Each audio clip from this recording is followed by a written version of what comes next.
Ba-da-da, ba-da-da, ba-da-da, ba-da-da, da, ba-da-da, da-da-da. Welcome back to the On and Off Topic podcast. I am Dr. Rode, and this is my secretary, the very finely dressed Hail Hydra. We are here to tell you what is wrong with everything. As you can see today, we are repping our sports teams. We got the Chiefs here, and then Austin's got his new fancy little Cadillac polo. Got that Cadillac. He's Sergio Perez. They don't know who that is. If you don't know, you're a pleb. Okay. Well, that's whatever. But we also have good representation for F1 right here. My amazing, completely built, completely amazing. Did I say completely? I have it, and Austin doesn't. Red Bull Lego Technic car. Isn't it so awesome? I believe it. He's so happy. He finally has something I don't have. Well, I had love for a while too, and that was nice. And now you're stuck in the same position I am. Okay, well, at least I have a nice poncho. I got the polo. I have another polo. It's Red Bull. Whatever. We're off topic. We weren't even on topic to start with. Okay, so we weren't. Let's just start with our lovely slate of things to talk about today. We're going to talk about the Chiefs and what off-season moves they need to make. And then also going to go over some racing news that I'm sure y'all are definitely here for. Then, the Backlot and going over a lot of some smaller news in the film world, but some big things, some developments I think are going to be useful. And then on the podium, we have the Heretic. He won't go away. He won't stop talking. And we have things to say about him. So, without further ado, let's start with the Blitz, where we will talk about the Chiefs. Now, Austin, you do not care about the Chiefs, right? Exactly. Well, now you're going to shut up and listen. What would you do if you were $54 million over the cap? You know how the cap space works because they have cap space with the cars, right? Mm-hmm. Well, basically, yeah. Yeah, so it's like that, except it's the amount of money they can spend on the players. And right now the Chiefs they had the worst cap space situation in the NFL, $54 million over the cap. And they have to get that down to the zero before the start of the new league year. That's March 12th, I believe, so that they're not going to get penalized or fined or anything like that. And then on top of that, you also want to make sure you are under the cap so you can go spend money on free agent acquisitions because the team as it is not in a state where it's prepared to win. So there's several ways that you can free up cap space through restructuring big contracts of some of your bigger players. You could release or cut players. If their deals run out already, you don't have to re-sign them. That'll help you too. So we have a few things that have developed that are going to be very useful. Patrick Mahomes, for example, he just did a massive restructuring that took us from $54 million over the cap to $11 million over the cap, which is still paying him that much. Good Lord. Oh, no. The way they do it, they have restructured this deal so many times. He was owed $78 million this year, but good night. That's actually not normal. The way his contract was, it was a 10-year contract that was supposed to average out about $45 million a year. Because still insane. He's the best quarterback in the league. That's actually a bargain compared to what some of these other QBs are making. Look, it's insane, but it's talent and it's sports and it's money, and that's what this is what happens. Max Verstappen makes that kind of money too. Well, maybe not. He that makes kind so of much money. more. He makes so much more. How much more? How much money does he make a year? I think it's roughly $100 million or something. A year? Mahomes is only making $34 million this year. How much does Max Verstappen make a year? Okay, in 2025, he made $76 million. Okay, and that was just based on his racing salary, or was that like based on promotionals or anything else like that? That is probably on his contract. And how do they have that much money? I mean, I know they have a lot of sponsors. Maybe because the NFL isn't as big on the putting all the sponsors on the car. And yeah, Lewis Hamilton made $60 million. It's a lot of money. Also, why aren't you driving F1 yet? Because then you could be making that type of money for us. We wouldn't have to start a podcast and hope that someplace I'm too finally old to discovers join. us and makes us. I'm too old to be rookie now. It's funny how he's 20, everyone, and he's already not yet. Okay, but Dude, you're all the new rookie this year's 18. Yeah, so this short stack here, he's decided that he's already washed and he's already too old to begin the training. I don't know. I feel like if you have hair like that, is anyone really going to question it? If I actually legitimately got noticed and a team was doing that poorly, that they're like, fine, a sim racer. We'll have a sim racer on the grid. Well, you never know. I mean, Sonny Hayes got his shot in that documentary F1 movie. It wasn't a documentary. I am aware. I showed it to my brothers, and they thought it was based on a true story. And so when I told them that Max Verstappen always dominated Abu Dhabi, they were like, "Oh, so the movie's just going to end like with the main characters not winning because Max always wins?" I was like, "It's not based on a true story." They're like, "What? I thought it was a true story." No, guys, it's very fictional. Do you think they could get away with this many penalties in real life? No. But that's besides the point, Austin. You've switched it over to F1. We're talking about the Chiefs right now. And so right now, they're down to 11 million over the cap, which still isn't ideal, but it's not the worst in the league anymore. So that's something. The other deal that they could probably restructure is Chris Jones, because he had a massive 5-year, $100 million contract as well. So if they can restructure that, then they might get under the cap already. But you don't just have to restructure deals. You can also cut players and let players walk and not give them big contracts from their free agency. Screw you, bro. Well, more or less, yes. The biggest cut candidate is Jawan Taylor. If you cut him, you save somewhere between, I don't know if it's 20 million or 30 million. It's a decent amount of money that they could save by cutting him. He's a right tackle. The tackles are pretty important positions in the league, and especially the left tackle. But in this case, Jawan is a right, and we did sign a different one, Jalen Moore, who I don't think is as good as Jawan Taylor, but he's not as penalty prone either, and he doesn't cost as much.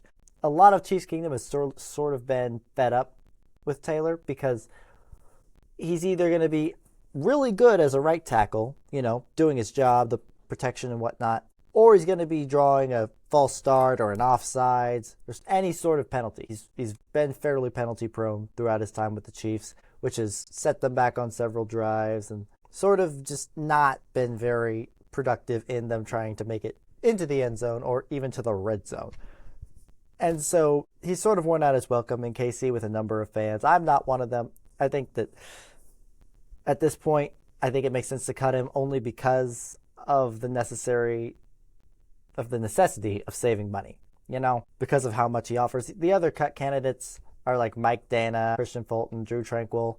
Dana and Fulton you could cut. It's not going to save you a whole lot of money. And I actually think Fulton, once they finally started using him this past season, was pretty good. His injury stuff and him being benched was just not very helpful. Mike Dana, he's good. He's not bad. He's not great. He's just sort of, he's fine. Just chilling with him. If we can keep him, I'd like to, but if he has to be cut as a cost-saving measure, I would understand. Drew Tranquil, though, do not cut this man. I understand he's going into his 8th year. This is his contract year, and so he might not continue to be quite as good. But going into a contract year, I think he's going to try his best to continue to just be really good at his position. Even this year, which wasn't his contract year, I was amazed. It just felt like he was doing something every game, maybe every other game. But he was just going at it, game wrecking, sacking QBs all over the place.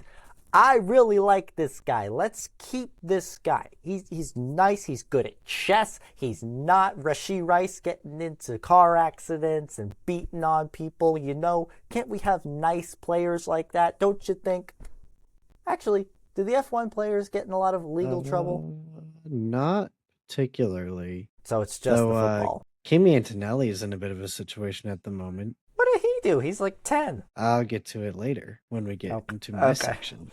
That's fair. But yeah, basically, if there's one player that stands at risk of being cut that I really don't want cut, it's Drew Tranquil. I've heard his name circulated a lot. Just, Chiefs, do not cut this man. Please, begging you. Now, there's one more thing we got to think about. 23 free agents. 23. That's a lot of free agents, Austin. So when free agent, your contract's up. You can go sign with any team. You don't. Along with all of the high school graduate drafts. I'm sorry, what? You got 23 free agent people who've played professional football. Then you got all the high school and college draft kids. Well, we're not ready. We're not talking about we're not talking about the draft yet. We'll talk about the draft later. Right now, we're talking about the free agents. The free agents, there's so many that I'm not going to go over every single one of them, but there's a few that I think that we really should keep, some that I would like to keep, and then ones that are probably not extraordinarily likely. First of all, Travis Kelce, I don't know if we should keep him, but I would be shocked if we didn't, because I think the only way that he's not on the roster next year is if he retires, and I think he was even more embarrassed by this season than last season. So, yeah, he's probably coming back, a much more affordable deal for the team, 1-year type deal, try to go for a Super Bowl ring one last time. Brian Cook, he's one of the safeties in the backfield up there with Jaden Hicks and Shamari Connor. Now, all the safeties actually are fairly talented on the team, but Cook was a playmaker, I think, more than I expected Hicks to. I expected Hicks to take a big step forward in his second year, and he was good, but it was Cook who really stepped up, probably because it was a contract year for him. He needed to get some long-term security. Now, defensive backs, especially corners, tend to not age very well. Safeties, it's a little different, but I don't know. I think he's earned a good deal, pay raise. I would like him to come back, keep that secondary going pretty well. Kareem Hunt, there's a chance that he's not back next year if you're trying to completely revamp that running back room. But with Eric Bieniemy, a former offensive coordinator of the Chiefs, he's coming back. He worked with Kareem Hunt before. I could see him trying to unlock more potential from Kareem. He was a very productive back for us this year. I think he does deserve to come back because, he's never won a ring with us. We got to do it eventually. Then there's Jalen Watson. He's a cornerback. Corner, not quarter. Corner. Like I said, these ones, they can sort of be injury prone. Not injury prone, but it's harder to be dominant at that position for a very long time. But I think he had a really good year this year. Not everything was perfect. I think he had some rough spots, including against the Cowboys, I believe, even though he did get that interception at the beginning of the game. But I think he could be much more affordable to keep than Trent McDuffie, actually. And McDuffie is due for a much bigger pay raise. And so if it were me, I might say keep Watson and then trade McDuffie away. But that's going to be for a later discussion. James Winchester's our long snapper.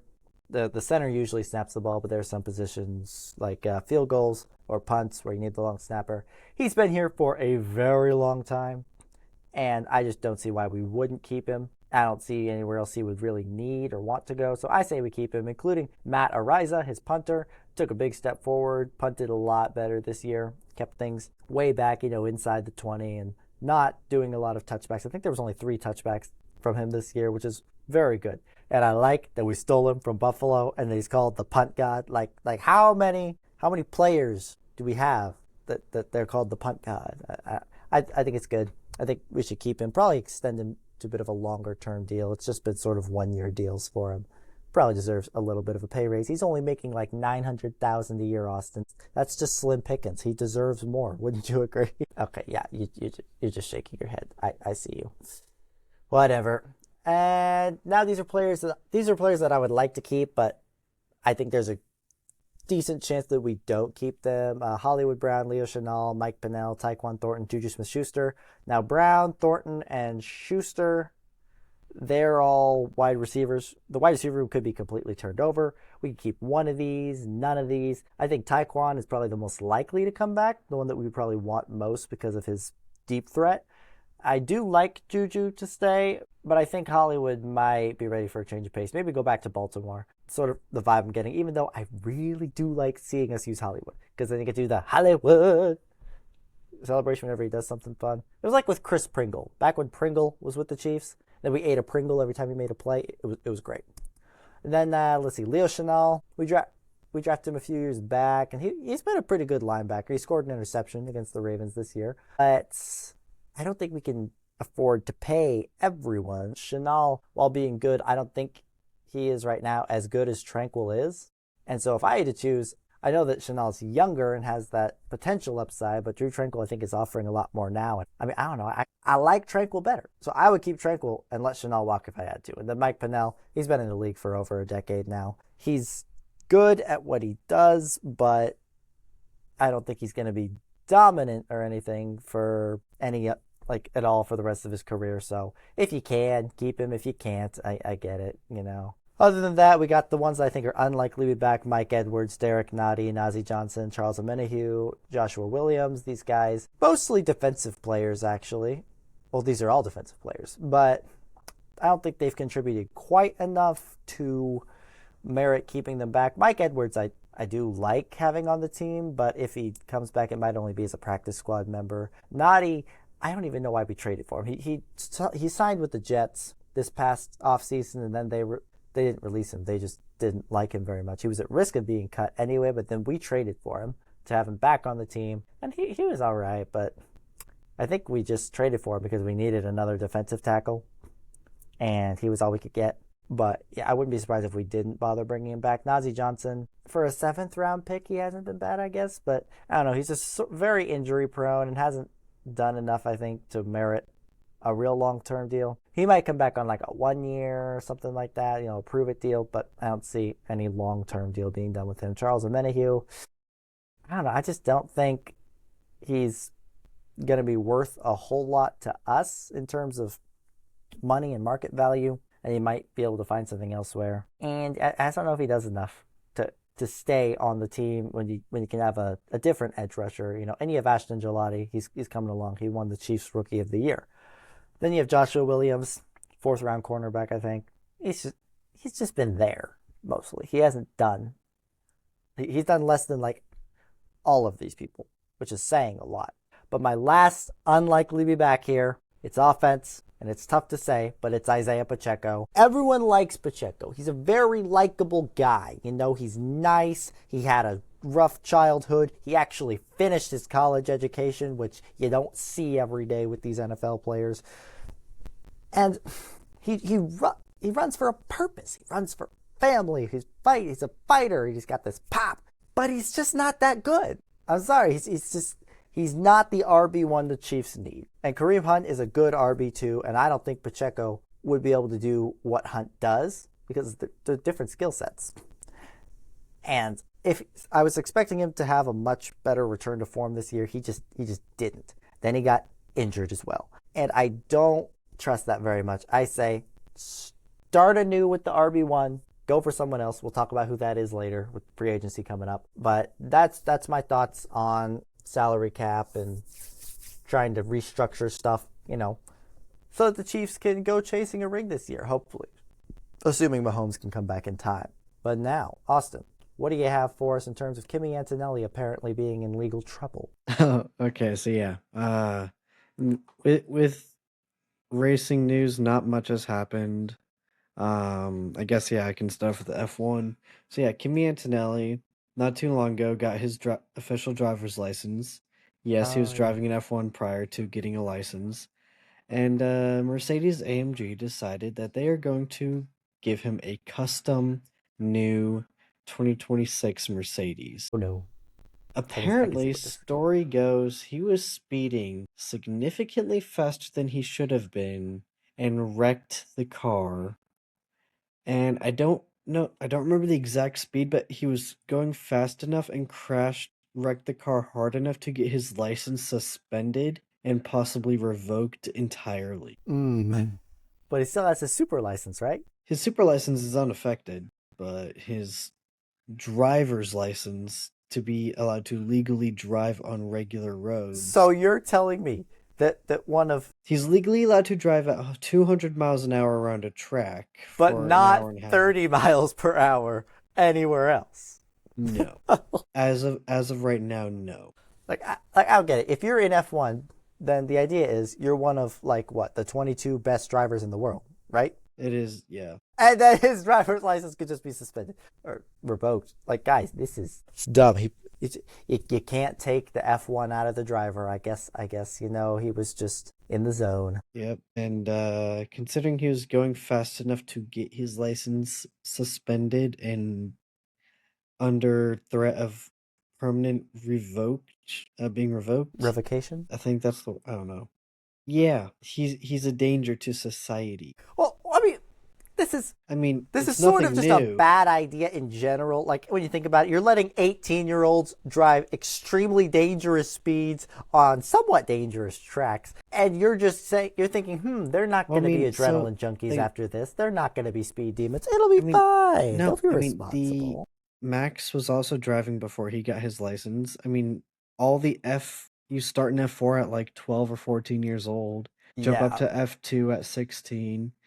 or F3 at 16, F2 at 17, F1 at 18 or 19. And these kids are in karting and Super Formula, Formula Renault, Formula Aberystwyth at like 10 to 12 years old. That's what I'm saying. We're just They're teaching starting them karting at like 3, bad lessons about living off of adrenaline. That's all I'm saying. but now with the simulator, things are different. Oh yes, how any bloke can pretend that he's an F1 champion. But on other news, the Bahrain testing has finished, and let's just say these cars are not looking too good. Explain what the barring testing is for those of us who don't know. Not me, of course. I get it, of course, but some people at home might not So, understand. every year before the racing officially starts, every team starts working on their car. Especially this year, being as this is every 4 years, they have to update and change the regulations on what the car is allowed to be. How much horsepower, what kind of power unit, how much weight, fuel consumption, battery power, yada yada yada, so on and so forth. A lot of rules. They're very strict. Well, it turns Because, out they're quite important, evidenced by Las Vegas last year. yep, a literal, like, unnoticeable amount of wear can get you disqualified. Yeah, So, basically with these planks, they got like planks on the bottom of the cars, and like they have to be a certain amount of thickness by the end of the race because they wear down as the race goes on. But they have to have a certain amount of thickness, and it didn't have it for the two McLaren cars, and they got DQ'd. by literally smaller than a hair. Yeah, it was very very shocking. That I went that's I how went to strict. bed. I went to bed that night disappointed that the McLarens had placed. I woke up the next day and they had been DQ'd. I was just like, what the heck did I miss? I was barely asleep. But it was amazing, of course, to see them It was perfect. disqualified. Perfect. Yeah, because I mean, As everything should be. those were cheating cars anyway. But yeah, these new cars, new regulations, they're actually slower. They are And slower, they not are as fun. smaller, and the battery dies They're electric. ridiculously quickly. Too much electricity. It's 50% combustion, 50% electric. So when you have that kind of mixture, your engine isn't going to be as powerful, but you also then have to have a strong battery unit.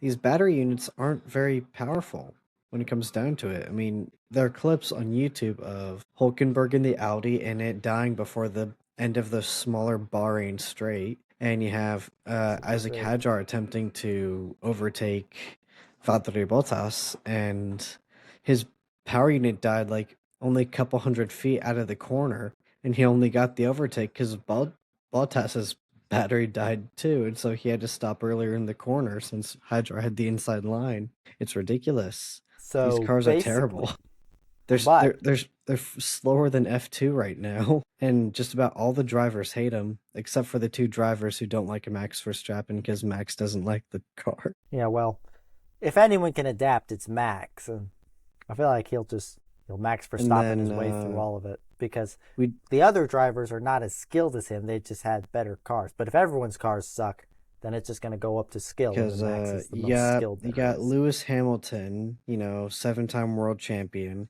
and he's saying these cars are too complicated and the rules are so weird no one can understand them.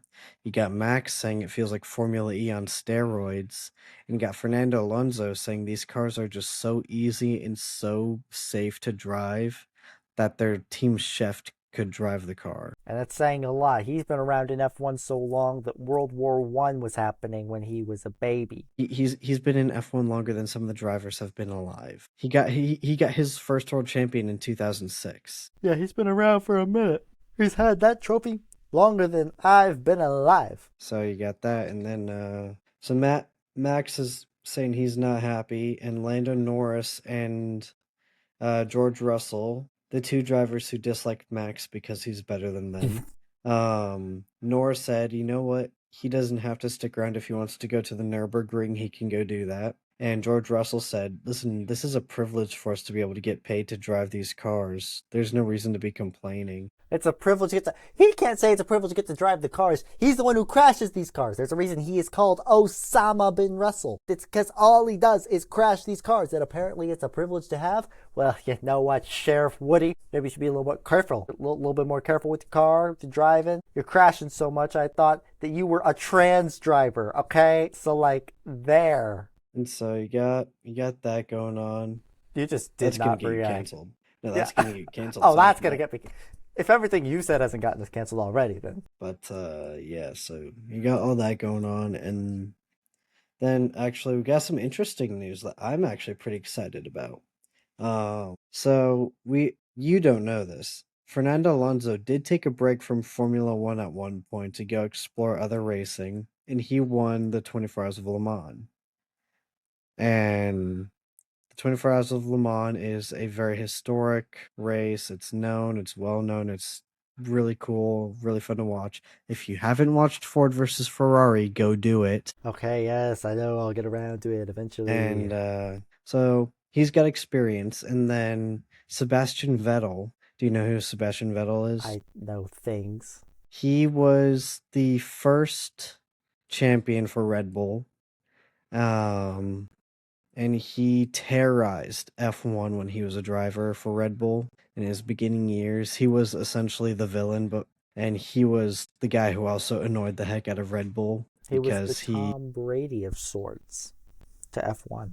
And so, yeah, you got Sebastian Vettel, who's absolutely goated, and he was talking about how he's in regular contact with Max, and they have talked about if possibly doing the 24 Hours of Le Mans together. So that'd be really fun to go see Sebastian Vettel, beat everyone Max else by. Verstappen, and Fernando Alonso becoming a team and racing the 24 Hours of Le Mans. The 24-hour race is just about how many laps you can do, right? It is whoever drives the most amount in the 24-hour period. Right, so the most amount of laps in 24 hours, right? Most amount of laps or distance, because, yeah. Okay. Yeah, they would beat everyone by like 100 miles. Like if you had that duo, I mean, they would just smoke them. Like, sorry to everyone else, but I mean, F1's a different beast. I'm sure that the training up there, it's like practice 1,000 times harder than. You watched Max race the he did a 6-hour Right. stint at Nürburgring, and he destroyed. Mm-hmm. Absolutely He destroyed. had like a the 30-second field. lead on all of them. And right? he is going to participate in the 24 Hours of Nürburgring this year. It was actually moved. Toto Wolff, the race principal for the Mercedes team, made sure it was moved for Max to race it. There we go. Some respect to the great Max Verstappen. So yeah, we got that to look forward to. It's going to be a very interesting race. with NASCAR, one of the new gen cars got there first. And then, so in NASCAR, one of the new gen cars got their first win, even though we're only like 3 races in. So the new gen cars are looking pretty strong. I don't remember who won the race, but it was the DeWalt car, I believe. Okay. So, yep, the new gens are going to take over. We're going to watch Cars 3 all over again. Great. Everyone loves Cars. Well, Cars 3 actually, it's not bad. It's just Cars It was 2. actually really. Cars 2 that sort of derailed everything. Cars 2 is just weird. They can't say derail because that's a train analogy. Whatever. Anyway, let's head outside into the backlot of my clinic of sorts and discuss the great new film news of the day. You may recall I had some very passionate feelings about Kill Bill, the whole bloody affair, as you may recall right here. Now, Quentin Tarantino, he made the movie, and he said he might just never release it on disc to make it a pure theatrical experience. So that I say, release the Tarantino cut. Tarantino, you coward. Now, obviously, we're very passionate about Kill Bill, the whole bloody affair, because, it was a very good movie. And I say, arguably, one of the best movies ever made. Recently, after that video was released, mind you, it was announced that Kill Bill, the whole bloody affair is coming to home media. We've done it, everyone. Celebrities can, in fact, make a difference in the world. You're not a celebrity. Hey, Dr. Road. People ask me all the time. Well, they don't ask me. They say to Fernando Mendoza what it's like to have a famous relative, Revan Mendoza, the great Doctor That is a question that I'm sure they ask. Mm-hmm. Right. And so I'm just saying Tarantino listened and it's getting a release. It's already been released on digital. You're not him. It released on February 17th. It released on February 17th. It just happened. It's You're out on not Amazon. him. I'm going to go buy it. I'm going to go buy the digital. And I don't even buy digital movies, but it is so good that I am willing to go buy it on digital because I do not know when it will come out on the physical, disc release. I would like it to be Blu-ray. It sounds like it might only be 4K Ultra HD, which would be unfortunate because I don't have a TV or player that supports that. But I will buy one if I have to watch that movie. Might take me a few years to, save that kind of money, but I will buy it for that movie because that movie is amazing. Now, moving on from that, shining piece of information that Austin was not as excited for as he should have been, we have some movie trailers that have just come out. We got to go over them. First of all, Spider Noir released its first trailer. Austin, I'm sure that you have heard something about this. I am actually kind of interested to watch it. Did you watch the trailer, though? I have. Okay. So, obviously, Marvel in general has just not been very good. Sony's branch of Marvel has been either like the best stuff ever made or complete garbage. You have the Spider-Man, Spider-Verse movies. Those are really good. And the other Spider-Man movies that happened. Then you have like Madam Web, Morbius, Venoms that were ranged from bad to meh to like the worst stuff ever made. Now we have Spider Noir, which is more or less a spin-off of the character from the Into the Spider-Verse movies. However, it is not the same. He does have his own comic series. Yeah, from the Noir Marvel branch. Marvel has a lot of, branching realities and whatnot. But everyone should remember, even though both Spider Noirs are played by Nicolas Cage, the animated one and this live action one are different characters, as far as I can tell. Because, well, first of all, it just makes it easier to tell the story if it can be its own thing separate from the Spider-Verse. That would be ideal. For another, in this live action show, this Spider Noir is not called Peter Parker, he's called Ben Reilly. Partially as an attempt to get people to take the character more seriously, because, Peter Parker apparently is a quote-unquote boyish name. So, if you just continue to use Peter Parker over and over again. Well, I mean, Ben Reilly actually it has very little to do with Spider-Man Noir. It has more to do with the Scarlet Spider, the Ben Reilly, Peter Parker's clone. There's a whole backstory behind that. But, at least they're still honoring some Spider-Man lore. So, there are changes to the source material and a lot of characters that I don't know if they had comic origins. I don't think they did. I think it's mostly just original characters and an original story just inspired by the Noir Spider-Verse, which is cool. And I think that this change of pace, this black and white, this what doesn't seem to be very spider and superhero focused at all, could be a very good one of those superhero things where it's not trying so hard to say, look at me, we're superhero, we're all flashy and we do the superhero stuff. It's trying to do something new and express different ideas in the superhero genre, Does that make sense, Austin?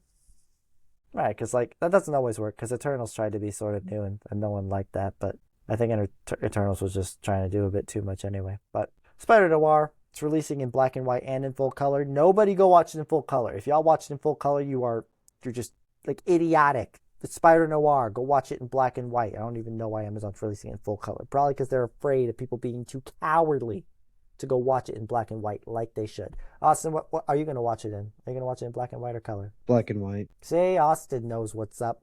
If my secretary knows how to do things, then the rest of y'all should too. Okay? Now, moving on, we got our next trailer, The Mandalorian and Grogu. Released an official trailer. Now here's a trailer that they've released, and it's a trailer. I don't know. It doesn't seem very Mahomey to me. That's my Chris Collinsworth impression. But essentially, Mandalorian and Grogu, they released this trailer, Disney did, and I almost wonder if it was like, hey, no one liked our Super Bowl promotional, so here's a real trailer. Now please stop, being mad at us for our bad marketing. But look at cute baby Grogu. Leave us alone. Did you watch the trailer? I have not. I mean, you know just about as much of the movie as the rest of us, because it's Much Ado About Nothing. I love that Shakespeare play, but in this case, it's bad. This trailer, it's I didn't just even watch the TV show yet. well, the first season's fine. The second one's, I mean, I liked it, but admittedly, I understand why it's not as good as the first season. And season 3 is just garbage. Boba Fett is just nonsense and muddled confusion. We can talk about all that later. But this movie, this is just Mandalorian season 4. It should have been Mandalorian season 4. Everything from season 3 was just setting up a season 4, and Disney said, hey, no one likes what we're making. Even when we make something good, Andor, no one's watching it. We need to get people's attention back. So what are they going to do? They're going to release a movie based on their two biggest stars, The Mandalorian and Grogu, because Andor didn't get the respect it deserved at all. Oh, boo-hoo. Andor is the greatest Star Wars show ever made. Clone Wars included, all right? We can discuss that later. But the point is, this movie was made out of desperation. And that's why everything screams desperation with it, including this trailer, which just seems to me to indicate that this is going to be not really anything different from what the plans for season 4 was. Like, to me, what you should have done is, if you're making a movie of The Mandalorian and Grogu, you can't just take season 4's plot and try to squeeze it into 2.5 hours. It's just not feasible. It's not doable. At best, you should have given this movie to Wes Craven, because he probably could have handled something episodic inside a movie, but that's not going to happen. And if it's just going to be season 4 as a movie, then what you're going to see is a lot of characters squeezed in, probably a lot of them for fan service, and no one's really going to get a lot of development, to me. The only real characters who could see development are the Mandalorian and Grogu, and maybe this character Sigourney Weaver's playing. But, like, why is she in the movie? Oh, wait, desperation! They need this. They need these famous people, like Zeb from Star Wars Rebels. They brought him back in, who, a lot of people don't know about, but, I mean, I appreciate it, guy. He's pretty cool. But, nonetheless, like I said, nothing about this movie says, hey, this was planned to be a movie the whole time. It was more, hey, we need money right now. Give it to us. And they're just doing everything they can to make this a box office success so that they can keep Star Wars just alive, so that they continue making money off of it. But on that note of desperation, there's one very cool character who I think with the proper storytelling could have been really good for this movie, who is in the movie right now. We don't know how much. And that's Embo. Austin. Embo. I don't know who that is. You don't know who Embo? I thought you liked the Clone Wars. If it was anything on Disney Plus, I haven't seen it. Well, no, the Clone Wars is like. And I also haven't watched it in like 7 years. I don't know, somewhere between seasons 3 and 6. Embo. I also haven't watched it in like 7 years. 6 Okay, or Embo. 7. He's the really cool bounty hunter with the hat. Oh, him. Yeah, he talks. Actually, there's a story behind his voice. His voice. Well, no, that's not it. They didn't have a voice for him, and then Dave Filoni, right, the Clone Wars showrunner, he's just reading this book of French for one of his casting people, I guess, and like he's French and his son's French, so Dave Filoni's just reading the French book wrong because he knows that these other guys are all French, and so he thinks it's funny. And then the casting director's like, "Hey, I like that. Let's use it for Embo's voice." And so that's why he sounds the way he does. He's just speaking poorly pronounced French, which I thought was really interesting. But Embo, he's been a really cool character throughout the Clone Wars. Everyone likes Embo.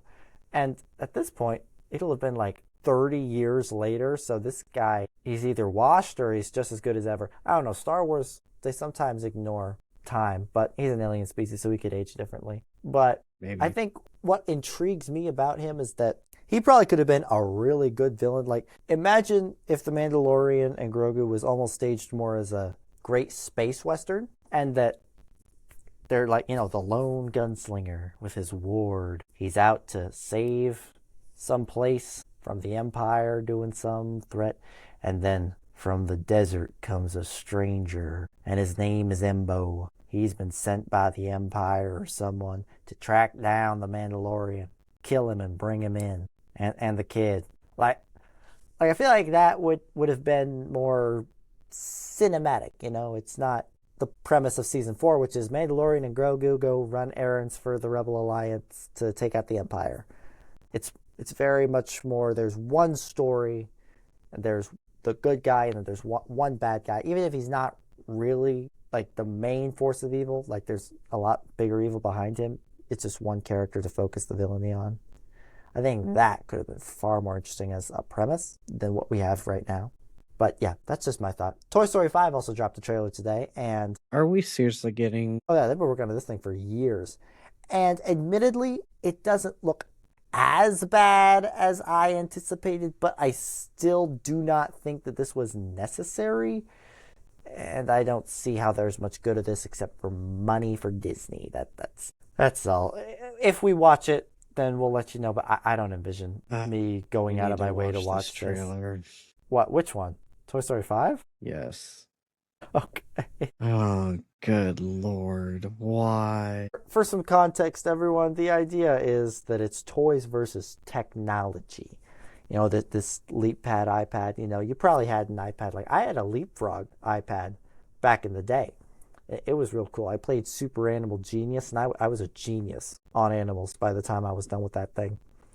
And I was pretty proud of that, you know, because I got through all the levels. I did them again and again. If I knew where it was and the LeapPad didn't die on me constantly, I would probably go play it again. I had a lot of fun little games. Has anyone else played Super Animal Genius? Like I'm curious now. There were some like bonus levels I didn't get to unlock because of, I don't know, it was like an expanded pack or something. So if anyone got to play that expanded pack or knows how to get it, do tell, because that's nostalgic for me. I would love to see that. Austin, are you done with that trailer? I can't ramble forever. It's a little bit. Okay, fine. About This another video minute is and a half. this video is brought to you by the disembodied voice inside your head, which happens to be us if you're wearing headphones.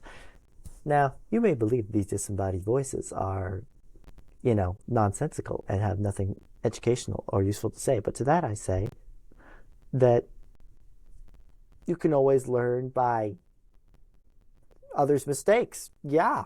And besides, as an unlicensed psychologist, I get to help you uncover what is wrong with the world and yourself.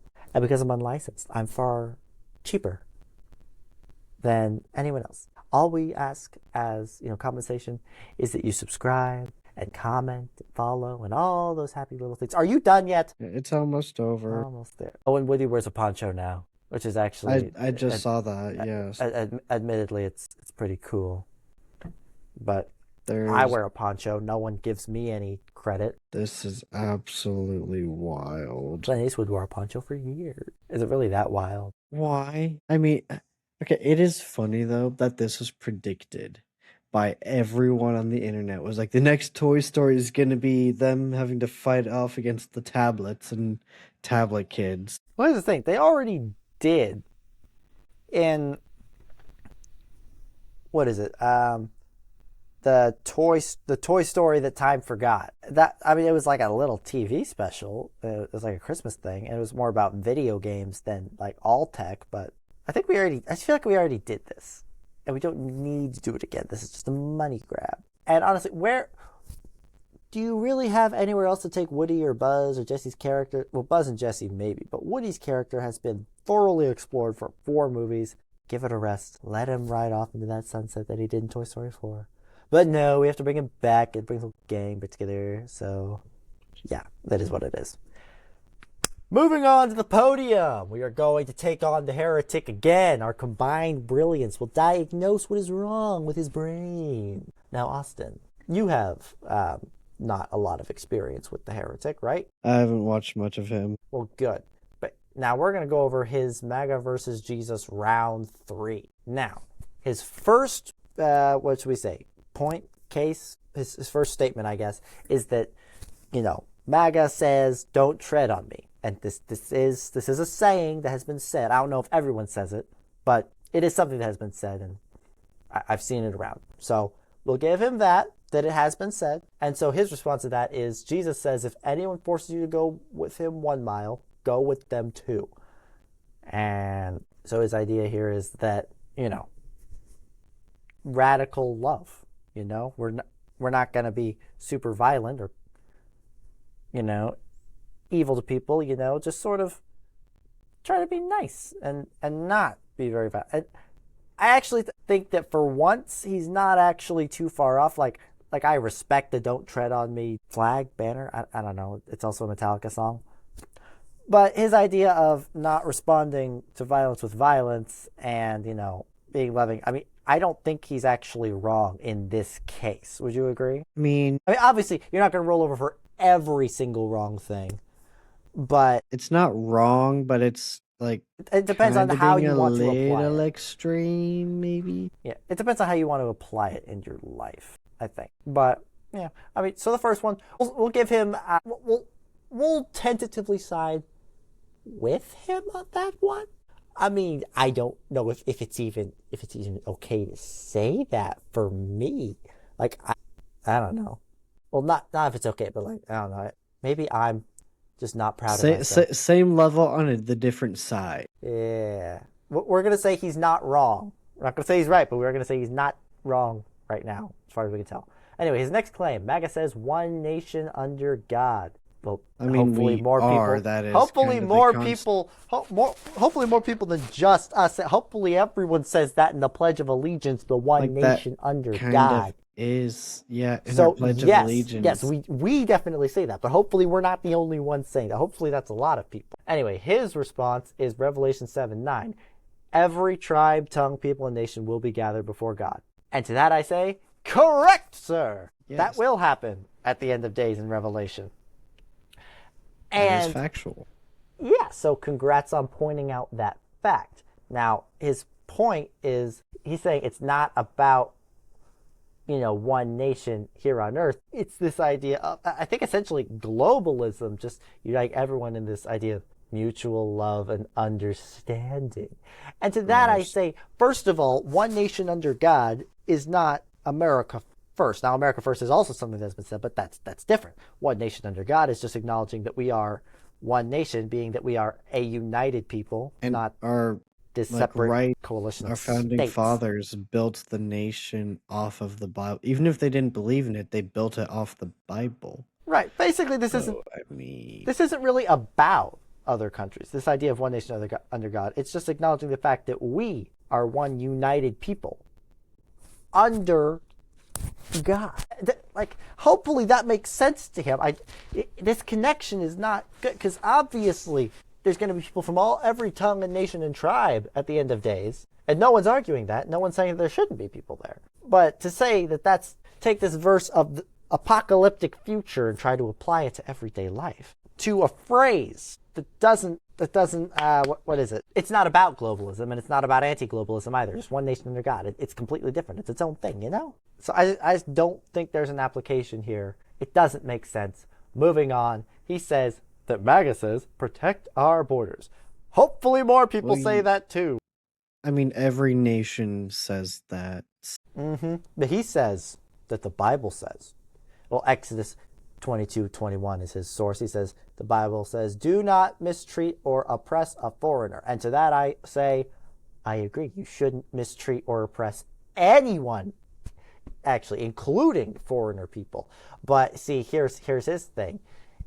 Then he says the Bible is about tearing down walls and not building big border walls. Except the Bible also does kind of have, like, protected borders. You know what he should have done? He should have referenced Jericho where the walls come crashing down. That would have been funny. He loves taking stuff out of context, so I don't see why he couldn't have done that. But this idea of, not oppress a foreigner. Well, obviously you shouldn't oppress people. Oppressing people is wrong. But saying, hey, you're allowed to come to America, but you need to do it legally. That's not really oppression. That's just saying... That's just the law. Our house, our rules, essentially. Every other nation kind of lives under that. Every other nation, like borders are a thing for a reason. Why we're not just letting anyone in. And no one, I don't think anyone's really against immigration in general. They just don't want it done just illegally. Come here legally. Exactly. Follow the rules. So there's no desire to oppress people. It's this. And I don't know if you've seen it, but I have, where like Hispanics, Asians, like anyone who's come to the U.S. legally, who's then with like ICE and immigration, they're like, yeah, come here, come to the U.S. legally. They're not being called traitors and other like racial slurs because they're against their people. They're traitors to their people. It's like, Oh, yes. You think they have some cooked up for me? maybe. I never know. Can't be anything worse than the Taco Bell you say at me every day. I just tell you, no habla Taco Bell. I speak democracy and freedom. Yeah. That's problematic in some ways, I'm sure. Anyway, his fourth, I think, final claim here is that MAGA says, "In God we trust." Again, our own coins say that. Hopefully, this is more wide. He's saying that these are things that only these MAGA Republicans say. But to me, I feel like so many more people should be saying this. Ideally, I would hope. Also, MAGA Republicans are atheists who don't say that. Right. Like, not everyone is like Christian. There's a difference between being Republican and being Christian. Are the majority of Christians Republican? I would hope so.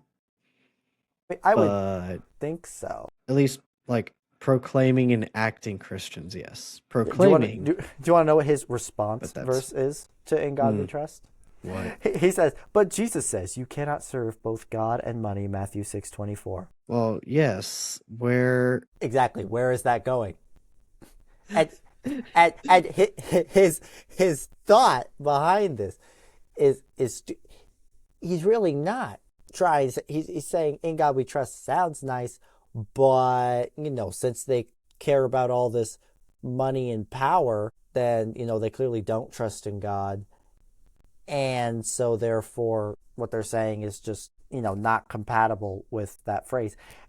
And I say, well, now hold on. You're just saying this. You're saying all they care about is money and power. He provides these scriptural examples. He's citing sources not well and not in good context, but he's still citing them. However, when it comes to this, things that Republicans say or do, there's not really any examples given. Like, I gave him the benefit of the doubt on most of those to say, hey, yeah, sure, I've seen that said or heard that done, But here he's saying, well, see, it doesn't count for them, and they're lying because they actually care about X, Y, Z. Well, here's the question. When, and even if that's accurate for some people, is that the majority? Is that every single one of them? Is the idea of being a Republican, like this idea of MAGA Republican? Well, why don't we just say Republican? Like, the majority of Republicans are going to support Trump and his idea to make America great again. But I don't know, to apply this MAGA label, I mean, it just seems to be excessive. So it feels like another step, an unnecessary extra step. You think? Do you get what I'm saying? Yeah. So to me, that sounds pretty. Yeah. Just it's basically saying, hey, Republicans say they like God, but they all actually like money and power, and so clearly none of them like God, believe in God, or are Christians. Mm-hmm. And so to that I say, incorrect, sir. Yeah. I'm the one who likes the money. He's the one who likes the God. Nothing. That wasn't fine. I'll work on the jokes. Work on my set. But I don't know. In the end, it's like he's grasping for straws. Like, I have seen people take scripture and try to twist it to mean their own things. And a lot of them have done a lot better than this guy. I don't know why he is popular and gets this many people agreeing with him. It's baffling. And sound of it, we're gonna have to duel with this guy again. He's got 31 of these things. Oh, I just remembered. There's more on the political more than religious side, but there was a video going around. So the ICE agents typically wear masks to hide their identity, but like you can still typically see their skin tone, right? Oh, is this about the black ones? Yep, there's a black ICE operator who was then confronted by Democrats and harassed and literally called the N-word. Well, we don't know they're Democrats. We just know that they're very disrespectful protesters. We can assume that they're Democrat, but we don't want to just, like, we can infer, but we don't want to say definitively that they are, most likely. I'm going to definitively say they are. Okay, fine. You can definitively. I'm just going to say, we're giving the benefit of the doubt not to smear the entire Democratic Party. We're just going to say these are rude protesters. I will say that, at the very least. You're welcome. I'm saving you from being canceled. One of these days you're going to appreciate me. If I get canceled, I will take that as a badge of honor. Oh, for goodness sake. Now they're just going to do it. Anyway, basically, moral of the story is don't be a horrible person. Don't be a dirtbag. Suck. That sounds like you're anti-gay. So let's not focus on that. Instead, let's focus on don't be lawbreakers. Bro. Don't take the Bible out of context, because there is actual warnings against false teachers. What is it in John, Jude, something like that? So many a lot of places the in New the Bible. Testament. We'll assemble a list for everyone if you want. If you ask for it, we'll work on that. And by we, I mean my secretary. Anyway, I have been Dr. Rode, your host, your official unlicensed psychologist who comes to me whenever you need a medication sign off. And then there's the secretary who's a strange fan of Cardiac and Monster. Or what is it? Cadillac and Cardiac? Red Bull. Cadillac and Red Bull, not Cardiac and Monster. But yeah. I mean, I am a fan of Monster. Because he's a nerd. Now, let's... That's the end of our show. Would you please escort them out, my great secretary? Thanks for watching. Please like and subscribe. Share with your friends. Comment. Yada, yada, yada. Save me, please. I'm blinking so you know I need help. Okay, that's enough.